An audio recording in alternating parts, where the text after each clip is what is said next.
La République démocratique du Congo est profondément attachée à la prière. Cette nation comptant des milliers d'églises, dont beaucoup n'ont jamais été officiellement identifiées. L'absence de réglementation claire sur l'identification des églises et des pasteurs a plongé le pays dans une confusion où il est presque impossible d'obtenir un recensement précis du nombre d'églises. Ce flou juridique alimente tensions et conflits au sein des communautés religieuses, rendant urgente une réforme pour assainir le secteur. C'est dans cette optique qu'une vaste opération d'identification des ministres du culte et des lieux de culte a été lancée en mars. Cette initiative vise à mettre fin aux ambiguïtés qui entourent le statut de pasteur et à clarifier le nombre réel d'églises présentes à Kinshasa et dans tout le pays. Sur instruction du président Félix Tshisekedi, le ministre de la Justice, Constant Mutamba, a annoncé des mesures concrètes pour encadrer cette réforme.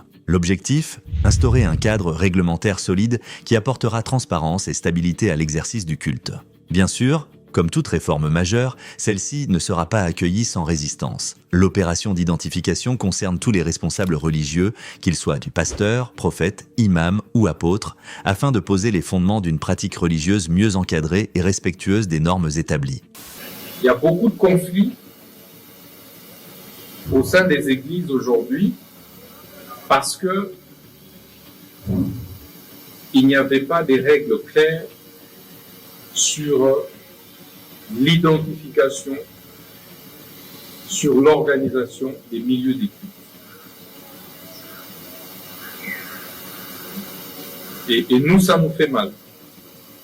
On ne sait pas exactement qui est pasteur et qui ne l'est pas. C'est quoi une église? Qui est appelé à créer une église?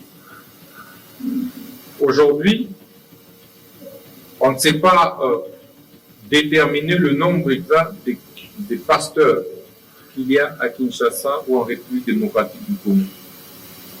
Le nombre d'églises qu'il y a à Kinshasa et à l'intérieur du pays. Mais ça, c'est anormal.